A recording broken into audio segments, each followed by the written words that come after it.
3절, 4절, 2절 말씀입니다.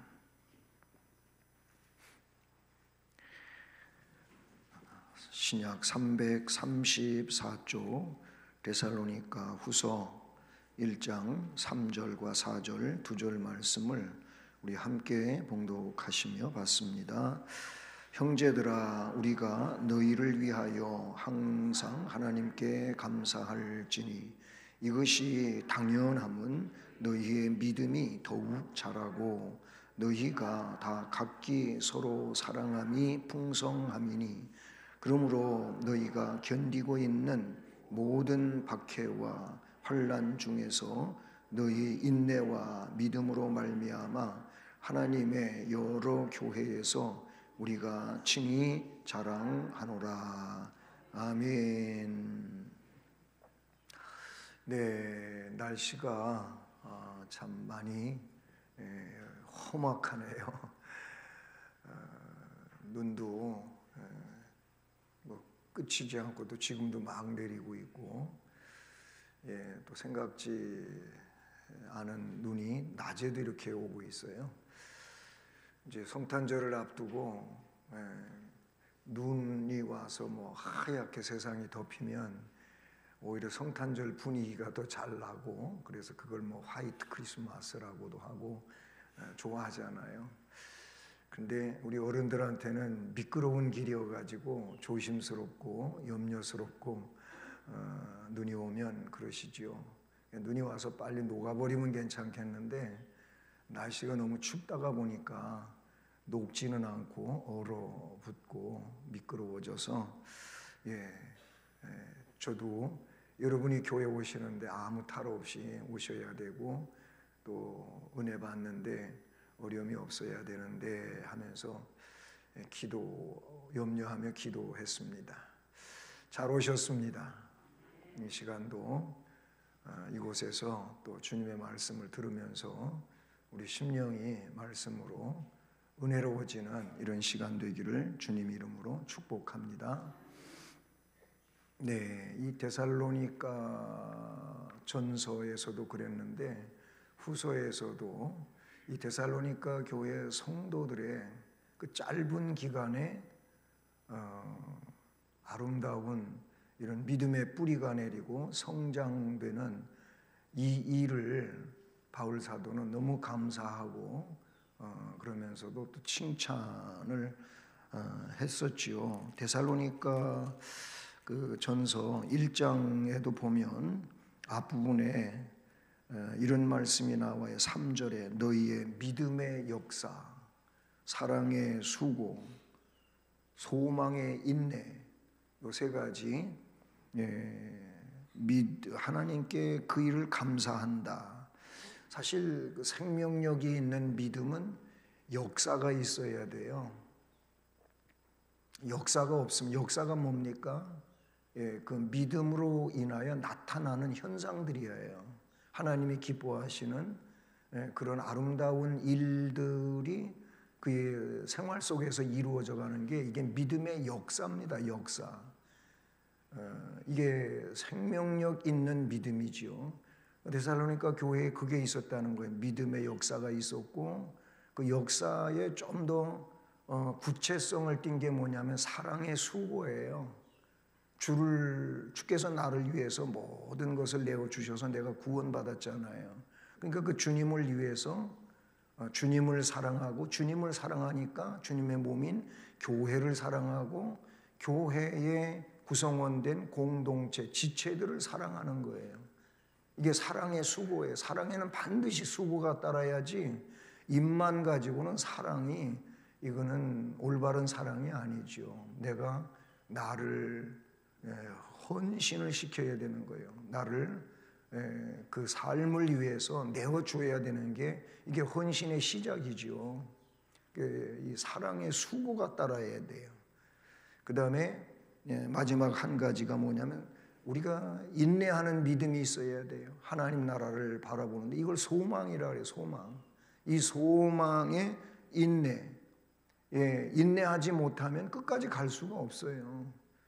이게 데살로니가 전서 1장 3절과 2절에서 3절에 나타나는 이런 내용이 있어요. 그런데 오늘 본문에 후서에 와서도 거의 비슷한 말씀들을 하고 있잖아요. 3절에서 형제들아 우리가 너희를 위하여 항상 하나님께 감사할지니, 감사한다는 거예요. 그 감사하는 이유가 그렇게 하는 것이 당연하다고 했는데 그것이 너희의 믿음이 더욱 자란다. 그러니까 믿음의 역사가 점점 커지고 있다 그 말이죠. 그렇게 믿음이 더욱 자라나고 있고 또 너희가 다 각기 서로 사랑함이 풍성해진다. 아까 앞에 전서에서 사랑의 수고를 얘기했잖아요. 그 사랑이 서로 풍성해져 가고 있다. 이게 데살로니가의 교회의 모습이에요. 그리고 4절에서 너희가 견디고 있는 모든 박해, 환난 중에서도 너희 인내와 믿음으로 말미암아, 이런 말씀이 나와요. 인내하는 믿음이 이 말씀에서 나타나고 있어요. 그래서 이런 데살로니가 교회 성도들을 위해서 바울 사도는 기도한다. 그런데 그 일을 기도를 하면서도 그런 일들을 어떻게 하라고요? 앞으로 더욱 더 잘해 갔으면 좋겠다. 더 아름답게 그렇게 나아가고 열매를 맺었으면 좋겠다 하는 것입니다. 그 부분을 오늘 또 말씀에서 우리가 함께 생각하면서 은혜 나누기를 원합니다. 저는 그래서 오늘 이 말씀을 제목을 능력 있는 믿음 이렇게 정했습니다. 능력 있는 믿음. 여기서 능력이라고 하는 것은 나름대로의 힘을 말하는 거예요. 힘. 그 일을 할 수 있는 그 힘. 믿음 생활을 해나가는 데 있어서 그 일을 할 수 있다는 겁니다. 물론 이 일은 우리의 힘이 아니고 우리 주님이 우리 안에 오시면 그 오심과 더불어서 우리에게 성령 하나님이 오신 거예요. 성령은 뭐예요? 성령은 영적 능력을 우리가 가질 수 있게 해주시는 거예요. 그것은 이제 사도행전에서도 우리가 너무 잘 아는 내용이잖아요. 그건 이 복음 전도와 연관성 있게 말씀하신 것이지만은 성령이 오시는데 성령이 너희에게 임하시면 너희가 권능을 받고, 이 권능, 능력이에요. 이 능력 때문에 전도하는데도 어려움이 없을 것이고, 그리고 박해가 일어나고 있는 그 시대 속에서도 그거를 잘 헤치고 나아갈 수 있어. 심지어는 지난번에도 얘기했지만은 순교의 제물들이 그 시대에는 많이 있었어요. 주를 섬기기 위해서 목숨도 불사하는, 목숨을 내주는 이런 일이 있었단 말이에요. 오늘 우리는 그런 일과는 좀 거리가 먼 상황이지만, 그래서 지금 이 시대에 믿음을 지키기 위해서는 어떻게 해야 되느냐? 그 삶의 환난을 이기고 가야 되는 거예요. 많은 여러분들이 주위를 둘러봐도 이 삶의 환난을 이기지를 못하는, 이것도 환난이잖아요. 그것은 내적으로도 그렇고 외부적으로도 그렇고 우리가 지금 삶을 살아가는 데 있어서 믿음을 지키려면 환난이 있을 수밖에 없어요. 그런 어려움 속에서 예배 생활, 봉사 생활 또는 헌금 생활, 이런 생활들을 우리가 살고 있단 말이죠. 그런 이제 외적인 어떤 박해에 의해 가지고 목숨을 잃어야 되는 그런 상황과는 다르지만은, 여러분 삶의 이 어려움들을 신앙으로 그렇게 감당하며 나아가지 않으면 우리의 믿음은 결국은 도태될 수밖에 없는 이런 상황이란 말이죠. 아이들 학교를 이제 보내고 있는 이런 부모님들은 요즘 우리 특별히 한국 사회에서 아이들 신앙이 우선시 되게 하는 거냐 아니면 학교 공부가 우선시 되게 하는 거냐 이거 갖고 갈등이 엄청 커요. 근데 대부분 보면은 신앙 생활을 먼저로 생각하는 부모들은 적어요. 그리고 학교 공부에 대해서 그건 신앙생활은 이 다음에 해도 되는 거야. 지금은 네가 제일 우선시해야 될 일은 공부다. 이런 얘기들을 해요. 그런데 그러다 보니까 애들이 어떻게 해요? 점점 더 그렇게 하고 나중에 애들이 교회 안으로 유입이 되느냐? 잘 안 돼요. 그제서 애들 말도 안 듣지, 뭐 신앙생활은 너무나도 거리가 멀어졌지, 그때 가서 부모들이, 신앙의 부모들이 자기 발등을 찍고 있는 거예요. 하나님이 앞길을 인도하신다고 하는 이 확실한 믿음을 가지고, 여러분 세상은 성적순이 아니에요. 잘 아시잖아요. 세상은 성적순위대로 뭐가 되는 게 아니라니까요. 만약 그렇다면 공부 잘하는 사람만 뭐가 어떻게 되는 거예요. 그런데 나중에 보세요. 학교 다닐 때 공부 뭐 맨날 앞장서서 뭐 1, 2, 3등을 다투던 이런 아이들보다는 저 뒤에서 선생님한테 맨날 꾸중이나 듣고 막 이런 아이들이 나중에 사업하고 뭐 이상한 쪽으로다가 이 아이들이 잘 되고 이런 일들은 얼마든지 있어요. 그걸 보면 성적순이 아니라는 건, 물론 성적이 좋아야지요. 그걸 무시하는 게 아니에요. 잘해야지요. 물론 또 기독교인이라면 공부하는 데도 있어 그렇고 사업을 하는 데 있어 그렇고 뭘 하는 데 있어서도 그만큼 열정이 있고 열심이 있고 그러는 거예요. 자, 얘기가 조금 단 방면으로 갔습니다만은 우리에게 있어서는 그냥 믿음이 아니에요. 능력이 있는 믿음이 있어야 된다 이거예요. 뭐 믿음 생활 다 우리가 공유하고 있어요. 우리가 믿음으로 사는 거 아닙니까? 그런데 이 가운데에도 바로 이 제목처럼 능력이 있는 믿음이 있는가 하면 능력이 없는 믿음도 있다 그 말이에요.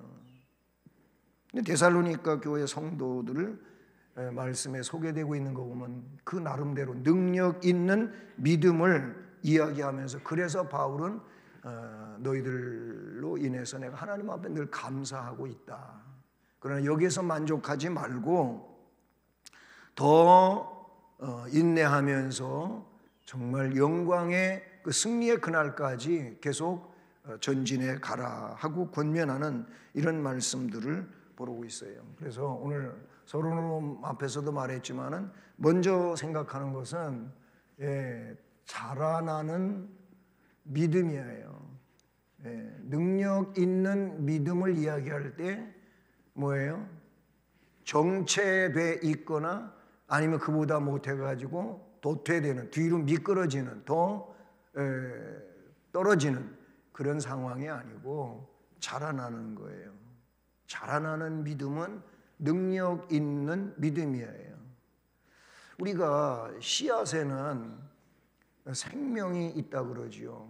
제가 어릴 때 이제 농촌에서 자라나고 뭐 아버님이 이렇게 농업에 종사를 했어요. 뭐 작은 농사도 아니고 뭐 우리 땅, 우리 농사를 하진 않았지만은 몇만 평 논농사를 이렇게 짓고 했었어요. 그런데 이 벽씨를 관리하는데 씨를 그냥 벼도 못자리 하기 위해서 그 좋은 벼알들을 가을에 씨앗으로 이렇게 구분을 해 놓는다는 말이에요.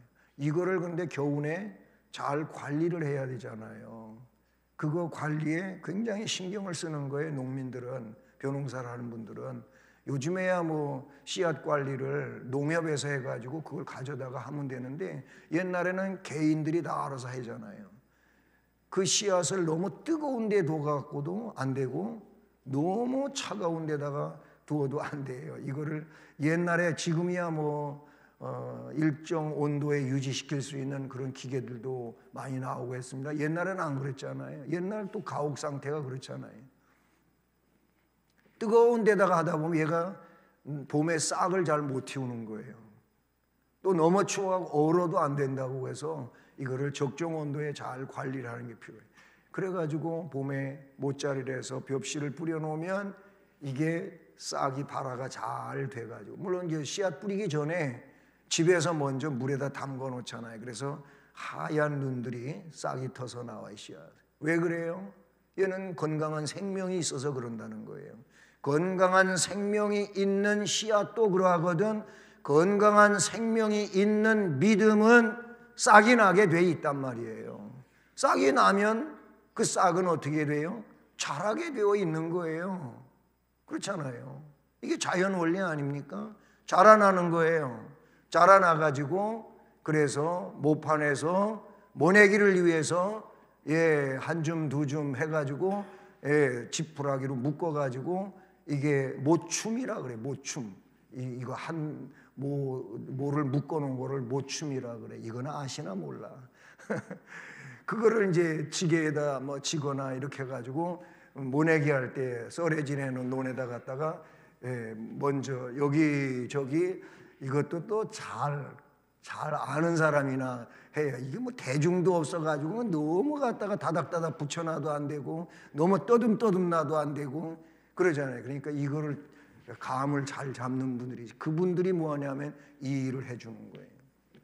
이런 얘기 하려면 한참 해야 되는데 그만하고. 근데 문제는 뭐냐면 자라난다고 하는 거예요. 생명의 씨앗은 자라난다고 하는 거예요. 믿음도 마찬가지예요. 생명이 있는 믿음은 자꾸자꾸 커간다라는 거예요. 그래요. 그들의 믿음은 계속해서 본문 말씀에 더욱 자라나고 있다는 거예요. 더욱 자라나요. 여기서 더욱 자라난다고 하는 이 휘페라욱사데이라고 하는 이 단어는요, 어떤 때 쓰는 거냐면은 이 내용은 식물, 또 어린아이, 여기에 쓰는 거예요. 정상적인 식물은, 정상적인 어린아이는 어떻게 해요? 자꾸자꾸 크는 거예요. 여기 더욱 자라난다. 이 원어의 뜻이 그렇다는 거예요. 식물이나 어린아이의 성장에 주로 사용되는 이 말인데, 교인들의 믿음은 식물이나 어린아이의 성장처럼 어떻게 해요? 자라난다는 거예요. 아이들 진짜 요즘에 더 잘 커요. 더 빨리 커요. 지난 주일날도 제가 오래간만에 본 주일학생이 하나 있어서 여자아이가, 걔가 내가 그동안 잘 못 봤어요. 내 눈에 안 띄어가지고. 근데 계속 교회 물론 왔는데 못 봤어요. 그런데 지난 주일날 로비에서 딱 마주쳤는데 완전히 딴 아이가 된 거예요. 여자아이가. 조금 왔을 때 1, 2학년 때 봤는데 얘가 한 5, 6학년 됐나? 그런데 완전히 제 키만큼 커가지고, 그래가지고 얼굴도 그렇고 완전히 다른 아이가. 네가 걔냐? 내가 또 이름까지 말하면 그러니까 맞대. 그래, 와, 이렇게 컸어? 많이 컸네. 어휴, 건강하네. 내가 그랬거든요. 그래요. 아이들이 초등학교 고학년 되고 중학교 1, 2학년쯤 되면은 어떤 아이는 1년에 막 15cm, 17cm를 크는 아이도 있다 그러잖아요. 그러면 완전히 그냥 달라지게 보이잖아요. 이렇게 자라나요. 식물도 그러잖아요. 식물도 보면은요, 물론 수분과 함께 식물은 자라나지요. 제가 이 화성을 또 잘 알잖아요. 이 고성이잖아요. 조선 시대부터 이 수원이 유명한 게 이 화성 때문에 그러잖아요. 그런데 운동 삼아 이렇게 잘 다녀요. 근데 장마철이 되기 전까지 그 잔디밭 좀 많잖아요, 여기. 근데 잔디밭에 또 풀들도 있잖아요. 이 장마철 되기 전까지 항상 보면 비가 충분히 안 와가지고 얘네들이 전부 한낮이 되면은 벨벨 꼬여가지고 시들어가지고 그래가지고 어떤 건 말라버리기도 하고 막 그래요. 근데 장마철이 되면 이제 비가 오기 시작하면 이 식물들이 하루가 다르게 막 그냥 자라나는 거예요. 그래가지고 풀 깎는 분들이 맨날 여기서 앵 그랬다가 저기서 앵 그랬다가 그러잖아요. 요즘에 뭐 앵 소리가 그것만이 아니더라고. 또 낙엽도 그걸 불고 다니더라고. 우리 교회 앞에도 빗자루질 안 하게 그것 좀 사야 되는 거 아니냐고 또 어떤 분이 그러더라고요. 식물이 그렇게 커요. 식물이 그렇게 커요. 어떤 분은 또 그래요. 농사 짓는 분들은 아니 곡식이 좀 풀처럼 컸으면 좋겠다고. 진짜 키우려고 하는 곡식은 잘 안 크고 풀은 왜 그렇게 잘 크는 거예요? 안 키우려고 해도 지가 그렇게 커버려. 예. 그래서 그 제초 이 김 메고 풀 뽑아주고 하면서 이런 일이 농민들에게는 굉장히 힘든 일이잖아요. 식물은 생명이 있어서 잘 큰다. 지금 그 말을 하고 있는 거예요. 어린아이도 그렇다라는 것이지요. 네. 자, 그러면 믿음이 식물처럼 어린아이처럼 데살로니가 교회는 자라나고 있다는 거예요. 우리는 이 점을 생각하면서 오늘 우리가 어떠냐 그 말이죠. 어떠냐? 나의 믿음은 자라나고 있는가? 아니 목사님 그거 한계가 있는 거 아닙니까? 그만큼 크면 더 안 크는 거 아니에요? 아니에요. 성경은 어디까지라고 했냐? 그리스도의 장성한 분량까지라고 그렇게 말씀하고 있는 걸 보게 되지요. 예. 여러분 골로새서 1장 6절 말씀을 보면 여기 이 복음이 이미 너희에게 이름에 너희가 듣고 참으로 하나님의 은혜를 깨달은 날부터 은혜를 깨달으니 진짜 믿음이죠. 은혜를 깨달은 것은 그래요. 이 깨달은 날부터 너희 중에서와 같이 또한 온 천하에서도 열매를 맺어 자라는도다 그랬어요. 거기에도 보면 열매가 나오고요. 예, 자라는도다 그렇게 말씀하고 있어요. 예, 자라는도다. 골로새서 1장 6절 말씀이에요. 거기 나가서 1장 10절 말씀에서는 이런 말씀을 하고 주께 합당히 행하여 범사에 기쁘시게 하고 주께 합당히 행하여 범사에 기쁘시게 하고 모든 선한 일에 열매를 맺게 하시며 하나님을 아는 것에 자라게 하시고 그랬어요. 여기 하나님을 아는 것 이것에 자라게 하시고 중요한 거는 하나님을 아는 것에 대하여 자라나야 되는 거예요. 하나님을 모르면 망하는 것이 그게 호세아서에 하나님을 몰라서 망한다 그랬어요. 그러니까 우리가 하나님을 알자 더 힘써서 하나님을 알자 그랬어요. 하나님을 알아야 돼. 하나님을 아는 만큼 우리의 믿음은 올바른 믿음이 될 것이고 또 하나님이 기뻐하시는 이런 믿음이 되는 거예요. 하나님을 모르면은요 결국은 뭐냐면 내 생각이에요. 내 생각대로 내 지식대로 하나님을 평가하고 신앙생활을 그렇게 생각하고 그 방식대로 하는 거예요. 그러니까 올바르지 않은 거죠. 그게 올바르지 않은 상황이 되는 거예요. 한 군데 더 보면 앞에서 얘기했던 건데 에베소 4장 18절 4장 13절 이 에베소 4장 13절을 보면 하나님의 아들을 믿는 것, 즉 예수 그리스도를 믿는 것과 아는 일에 예수 그리스도를 믿을 때 우리가 잘 모르는 것도 있지만은 점점 예수 그리스도를 믿다가 보면 알게 되잖아요. 그리스도를 알게 되잖아요. 믿는 것과 아는 일에 하나가 돼서 온전한 사람을 이루어서 그리스도의 장성한 분량이 충만한 데까지 이르며 그런 말씀이 있어요. 거기 그리스도와 같이 그리스도를 닮는데 더 많이 가라 그거예요. 주님을 얼마만큼 닮으셨습니까? 지금까지 신앙생활 해오면서 예수 그리스도를 얼마만큼 닮으셨냐 이거예요. 예수 그리스도를 닮지 못하면 문제가 되는 거예요. 그 삶은 문제가 될 수밖에 없다라는 거예요.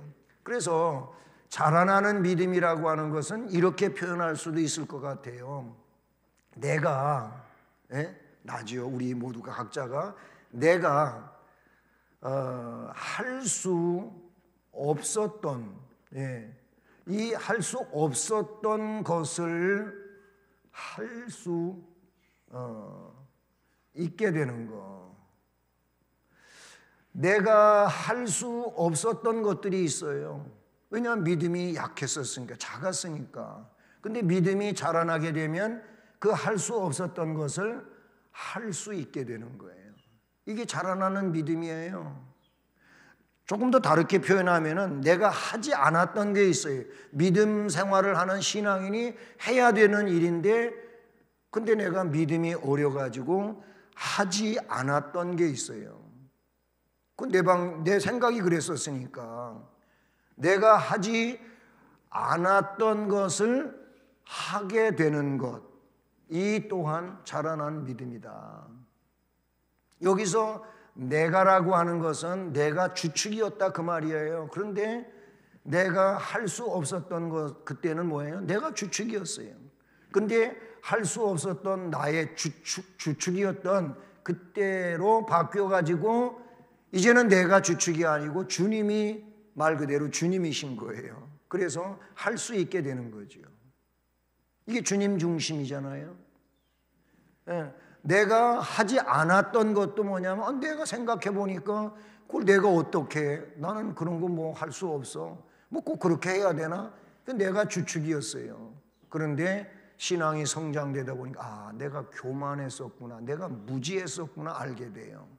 그래서 내가 하지 않았던 것을 믿음이 자라나고 보니까 이거는 주를 위해서 해야 되는 것이구나. 그래서 하지 않았던 거를 하게 된다 그 말이에요. 왜 그렇게 됐어요? 믿음이 자라났어요. 거기에서 뭐 기본이 우리가 예배 아닙니까? 예배에 대해서 날이 가면 갈수록 어떻게 되는 거예요? 나는 예배 생활을 더 잘해야 되는 거예요. 그렇잖아요. 예배 대상, 지난 주일 오후에도 말씀드렸지만은 모이기를 패하는 어쩐 자들의 그런 습관처럼 하지 말라는 거예요. 오히려 주님 앞에 더 가까이 다가갔다고 생각할수록, 그날이 가까움을 볼수록 우리는 모이는데 더 힘써야 된다. 히브리서에 나오는 말씀이잖아요. 예배, 그 다음에 각종 봉사. 그렇잖아요. 믿음이 자라났으면은 더 해야 되는 거. 이게 안 되고 있다고 하는 거는 뭐냐면 믿음이 정체되어 있거나 아니면 뒷걸음질을 치고 있다, 그렇게 보시면 되는 거예요. 그 다음에 헌금 생활이 있어요. 이 중에 가장 근본이 11조란 말이죠. 11조 못하던 사람이 믿음이 자라나면 하는 게 당연한 거예요. 그렇잖아요. 이게 믿음이 자라나는 거예요. 주님은 이런 일들을 성경에 명령해 주고 있다, 이렇게 볼 수가 있다는 거예요. 여러분, 히브리서 5장 12절을 말씀을 보면 5장 12절이에요. 여기 이런 말씀이 나와요. 때가 오래되었으므로, 네가 믿음 생활한 지 벌써 10년, 20년, 30년 오래되지 않았느냐. 그러니 때가 오래되었으므로 너희가 마땅히 선생님이 되었을 터인데, 이제 그 정도 되면 누구를 가르칠 만한 위치에도 올라 있어야 되지 않느냐 이거예요. 그런데 그 말씀에 5장 12절에 그런 게 아니에요. 이 선생이 되었을 터인데 너희가 다시 하나님의 말씀의 초보에 대해서, 그 기초에 대해서 누구에게서 가르침을 받아야 하는 상태에 있으니 참 딱하다 이거예요. 벌써 그 정도 되면 선생님이 돼야 되지 않느냐 이거예요. 그런데 그런 위치에 올라가 있는 게 아니고 또 누구한테 그 기초에 대하여 배워야 되니, 참 안타깝지 않느냐 이거예요. 그러니 너희가 단단한 음식을 못 먹고 젖이나 먹어야 할 자가 되었다. 그래서 아니 지금도 젖병 물고 다니면 되겠냐 이거예요. 예? 분유 타가지고 젖병 물고 다니는 어른 봤어요? 그런 사람 되면 안 된단 말이에요. 이제는 스스로 밥을 단단한 음식을 먹고 그런 사람으로 자라나요. 어린이가 커가면 그러는 거 아니에요? 예, 그런 거예요. 젖병 물고 다니는 얘기하니까 우리 집에 일인데 어렸을 때 우리 아들이 젖을 다른 애들보다 오래 먹었거든요. 모유를. 예, 오래 먹었어요. 근데 그거 떼느라고 어려웠어요. 뭐 다 그런 경험들이 있으시잖아요. 젖 떼려고 여기다가 막 빨갛게 발라놓기도 하고 막 그러잖아요. 그래. 아주 뗐는데 떼면서 아주 떼버려서 해야 되는데 대신에 그제서야 또 분유를 타갖고 줬네. 그랬더니 이게 또 길들여져 가지고 뭐 난 얘기 들은 건데 언제 지하철 타고 부천에 그때 부교육자로 있을 때인데 아니 지하철 이 전철 안에서 그거 내놓으라고 그래가지고 그냥 그거 내놓으라면 벌렁 눕는 거예요. 웃기는 얘기죠. 그런 일이 있었다 그래요. 예, 그러다 컸는데 목사가 됐어 지금. 선생님이 될 만한 시간이 지나갔는데 아직도 기초를 배워야 되니? 아이고야 그러면 되니? 뭐 그런 말씀이에요. 예? 어쨌든 자라나는 믿음을 이야기하고 있어요. 예. 그 다음에 그게 두 번째로 또 이 데살로니가 교회 성 능력이 있다고 하는 것이 뭐냐? 그들에게 뭐가 있었다? 말씀해 보니까 뭐가 있었다 그랬죠? 풍성한 사랑이 있었다는 거예요. 아까 데살로니가 전서 1장 3절에서 뭐가 있었다고요? 사랑의 수고라고 그렇게 표현됐어요. 근데 그 사랑의 수고가 이제는 더 풍성해졌다는 거죠. 예, 여러분 풍성하시기를 원하지요. 그죠? 그냥 먹는 것도 풍성하고 사는 것도 풍성하고 다 풍성하시기를 원하지요. 근데 그건 그렇게 풍성하기를 원하고 그거 좋아. 그렇게 되는 게 좋아. 그런데 우리 믿음 생활하는 사람들은 영적인 의미에서 좀 더 풍성해지는 것도 생각을 하시라고요. 그것만이 풍성한 게 좋은 게 아니고 영적으로도 풍성해져야 되는데 그 중에서도 이 사랑이 풍성해져야 돼요. 요한계시록에 보면은 제일 먼저 나오는 7교회 가운데 제일 먼저 나오는 교회가 에베소 교회지요. 에베소 교회. 에베소 교회는 나름대로의 그 뜨거운 열정이 있었던 교회예요. 그런데 그 열정이 식어져 버렸어요. 그래서 나온 말씀이 뭐냐면 너는 좀 뜨겁든지 차든지 하라. 이게 뜨뜻 미지근해가지고 비위 안 맞는다는 거예요. 주님이 계속 이런 상태로 가면은 그냥 토할 수밖에 없다는 거예요. 예? 그 뜨겁든지 차든지. 또 이걸 가지고 이상하게 해석하는 사람들이 있더라고요. 믿든지 말든지 하라고 또 그렇게 해석을 하는 사람이 있어요. 올바로 믿으라는 얘기에 중심이 있는 거지 믿으려면 믿고 말려면 말하라 그 말이 아니라니까는요. 근데 또 그렇게 또 이해를 하는 분들이 있는데 그게 아니고 올바로 믿으라는데 그 중심이 있는 거죠. 예. 뜨겁든지 차든지. 근데 그 사람들이 왜 에베소 교회가 뜨겁든지 차든지 해야 되는데 왜 뜨뜻미지근해졌느냐? 제가 터키에 갔을 때 그 파무칼레라고 하는 데가 있잖아요. 예, 이 석회줄이 많은 물. 그래서 석회수가 막 나와가지고 이게 흐르다 보니까 석회는 어떻게 해요? 밑으로 가라앉아가지고 꼭 멀리서 보면 우리 겉회 얼음이라고 그러죠. 겉회 얼음. 캐캐에 물이 흘러오면서 또 거기 얼고 이거를 겉회 얼음이라고 그래요. 아시는가 몰라? 예, 그런데 꼭 그거 같아요. 이 석회수가 흘러가면서 밑에 석회가 겹겹이 쌓여가지고 멀리서 보면 그 얼음 같아요. 이게 어디에 많이 있냐면은 저 산골짜기에 이 추운 때, 오늘같이 이렇게 추운 때에 그런 얼음이 많이 생기잖아요. 멀리서 보면 꼭 그래요. 아유, 뭐 저기 얼음이 저기 왜 이렇게 날씨도 추운 것도 아닌데 얼어 있지? 근데 그게 아니고 그게 파묵갈래라 그러잖아요. 석회가 쌓인 거예요.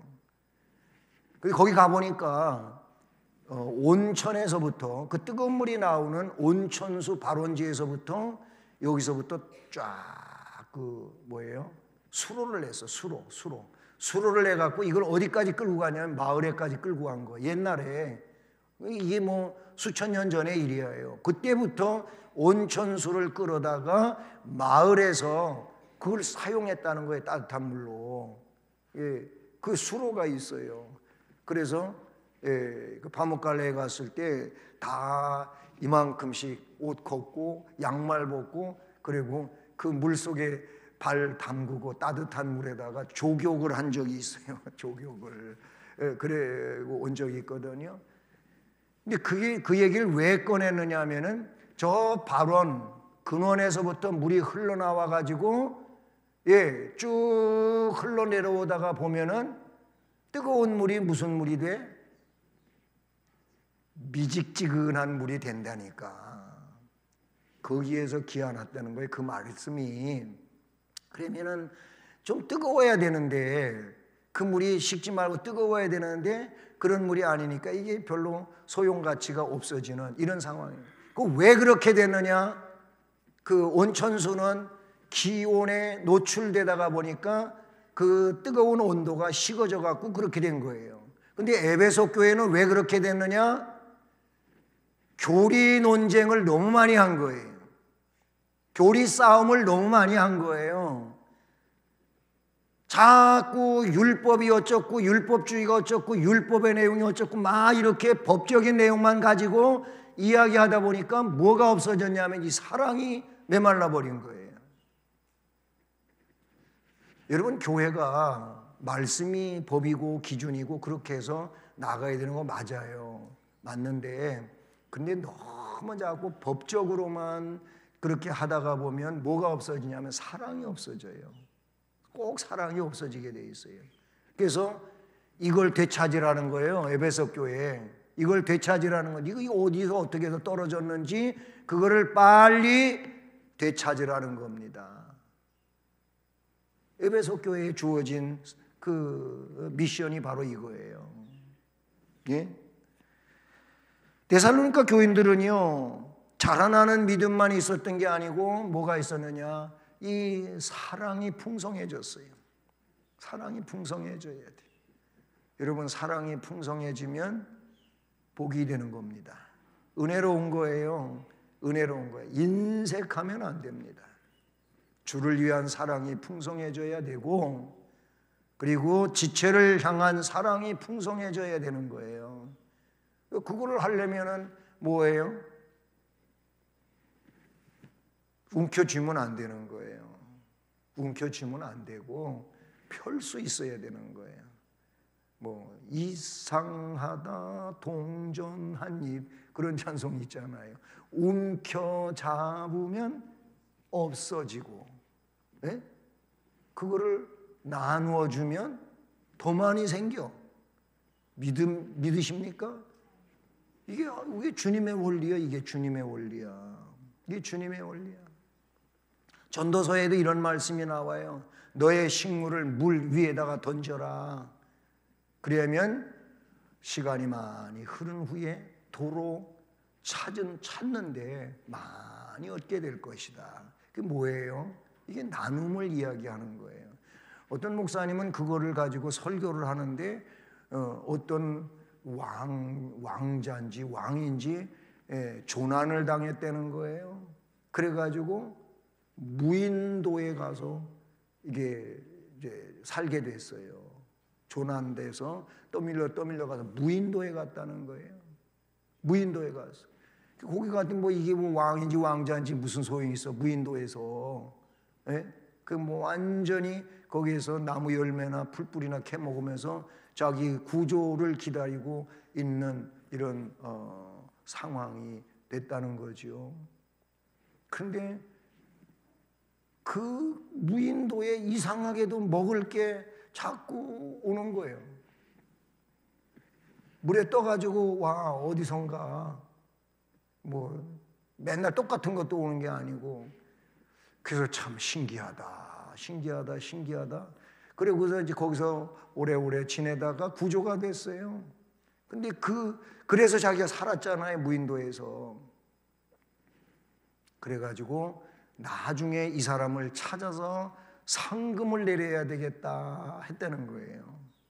그런데 가난한 바닷가에 사는 그 어부가 자기가 이 식물을 물 위에다 띄워보내는 그 사람이 된 거예요. 왜 그렇게 됐느냐 하면은 자기가 너무나도 슬픈 일을 당했었거든요. 자기 가정에 어려움이 있어 바다에서 남편이 죽고 뭐 어떻게 됐다는 거예요. 그래서 이 음식이라도 누가 조난당해가지고 이거라도 건져 먹고 살았으면 좋겠다 해가지고 그렇게 했다는 거예요. 자기 남편도 바다에서 조난당해 죽었잖아요. 그러니까 그런 사람들이 또 있을 것이라고 생각하고 했다는 거예요. 찾아냈잖아요. 그러면 자기가 그것 때문에 살았잖아요.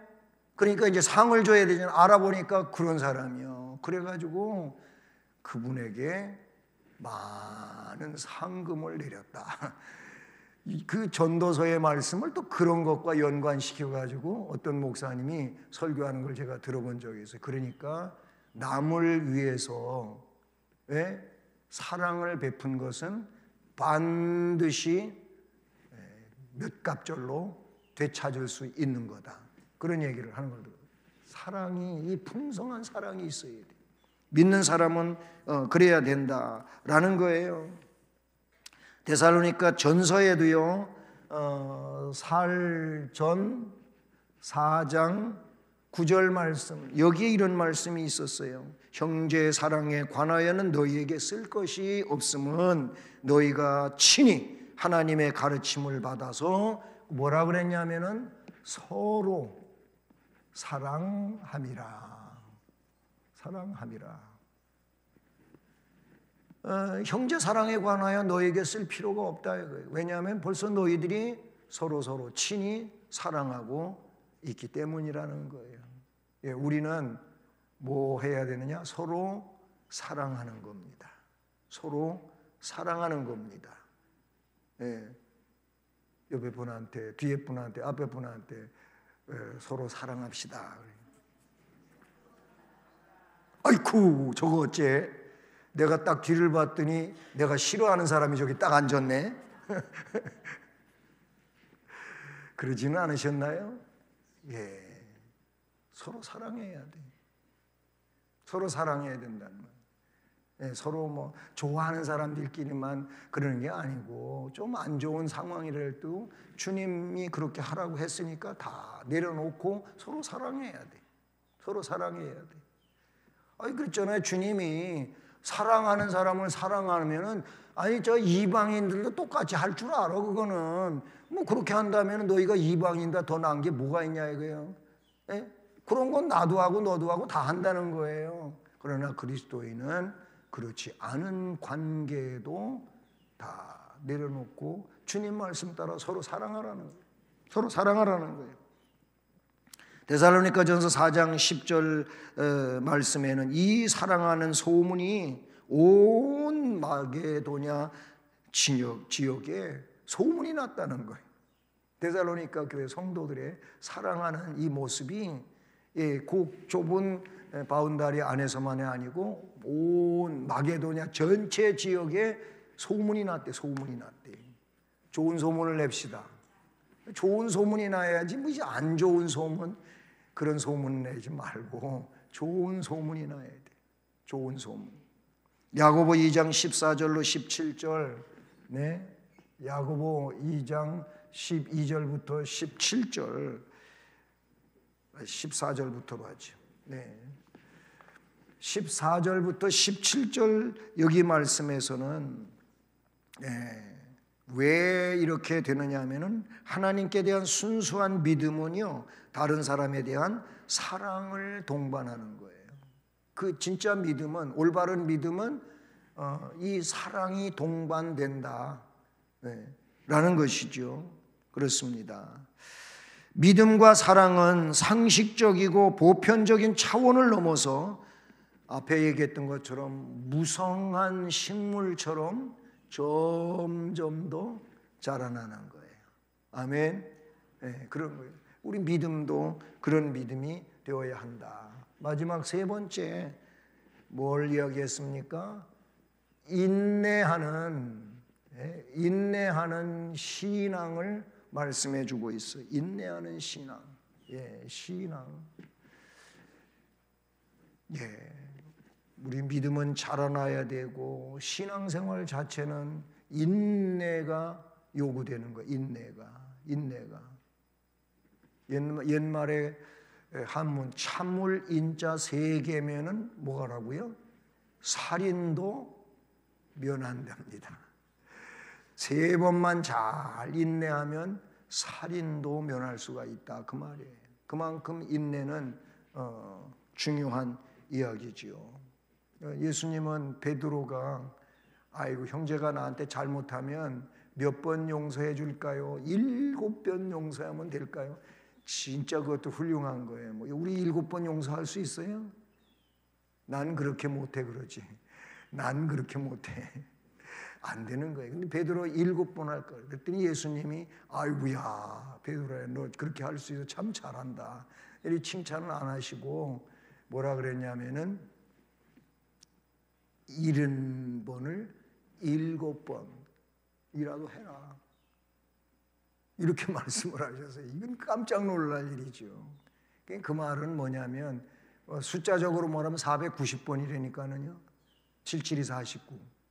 공 하나 더 붙여야죠. 490번인데 490번까지 용서하라 그 말이 아니고 끝까지 용서하라. 끝까지 용서하라 그런 말씀이잖아요. 용서하라. 그럼 그런 일을 위해서 어떻게 인내는 반드시 따라와야 되는 거예요. 따라와야 된다라는 거예요. 데살로니가 교회는 이미 살펴본 것처럼 믿음이 자라나고 있었어요. 사랑은 더 풍성해졌어요. 데살로니가 전서 때보다 사랑의 수고라 그랬는데 그 사랑의 수고가 풍성해졌어요. 그리고 소망의 인내라 그랬는데 이들은 이 인내하는 신앙으로 잘 살고 있었다. 이렇게 볼 수가 있어요. 그러면 여기서 인내라고 하는 말 속에는 뭘 근원으로 하고 있냐면은 뭐가 있다? 환난이 있어요. 환난이 있어요. 찬송가에도 환난과 핍박 중에도 그다음에 뭐지요? 성도는 신앙 지켰네. 아멘. 이 환난이 있어요. 또 핍박이라고 그랬는데 핍박은 박해지요. 박해가 있어요. 그 가운데서도 성도, 진짜 성도는 신앙을 지킨다는 거예요. 이게 뭐예요? 인내하는 신앙이다 라고 볼 수가 있는 것이죠. 이 데살로니가 교회 성도들은 인내하는 신앙이 있어가지고 이 환난이 있을 때 보통 뭐예요? 이 환난은 어려움이고 고통이잖아요. 그래서 많은 사람들은 이런 일이 있으면 뭐부터 생각하냐면 도피할 생각부터 해요. 피해. 아이고 이거 나 안 해. 이거 안 해. 그냥 나 이거 피해갈 거야. 도피하려고 해요. 도피하려고. 우리 신앙은 적극적 신앙은 도피하는 게 아니에요. 피하는 게 아니에요. 어떻게 해요? 맞서 싸우는 거예요. 도피라 그러니까 생각나는 게 우리 초등학교 다닐 때 이상하게 왜 그 절로다가 그렇게 소풍을 많이 가요? 근데 철원에 가면 지금은 검문소가 없어졌는데 검문소를 조금 지나가면은 아주 오래된 절 하나가 있어요. 도피안사라고.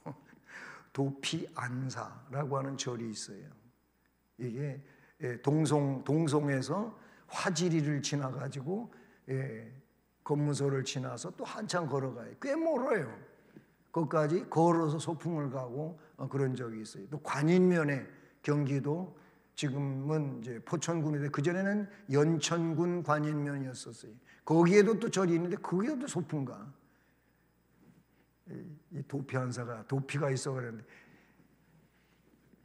평안한 곳으로 도피하라고 하는 도피 한사 그 절이에요. 여러분 교회는요 도피하는 데가 도피하는 곳이 아니에요. 교회는 뭐예요? 오히려 환난 속에서 승리하며 가는 게 교회예요. 성도예요. 우리가 그런 믿음이 되기를 바라는 것입니다. 오늘 5절 말씀에 이 고난은 하나님 나라를 위하여 겪는 고난이라는 거예요. 우리가 괜히 당하는 게 아니에요. 하나님 나라를 위해서. 베드로서에 보면은 어떤 때는 우리가 애매하게 고난을 받기도 해요. 애매히 나는 그거 갖고 상관도 없는데 이상한 오해를 사가지고 뭐 그냥 고통을 가하는 이런 일도 있어요. 근데 그렇게 애매히 고난을 받으면 오히려 더 기쁘고 즐거워해야 돼. 나는 억울해가지고 못 참는 게 아니고 애매히 고난받잖아. 나 그거하고는 상관도 없어 나하고. 그런데 오해가 돼가지고 그럴 때 기뻐하고 즐거워하라. 왜? 마태복음 5장 11절과 12절에 보니까 나를 위해서 고난받고 욕먹고 뭐 박해받고 매맞고 이러면 기뻐하고 즐거워하라고 주님이 그러셨어요. 왜 그러냐면 하늘에서 그런 자들의 상이 크다. 하늘에서 그런 자들의 상이 크다는 거예요. 네? 우리 인내해야 돼. 인내해야 돼요. 네. 바울 사도도 그랬고 주님의 제자들이 그랬고 기독교 역사에 보면 신앙을 지키면서 그곳에 교회의 뿌리가 내렸고 그리고 하나님 나라가 확장이 된 거예요.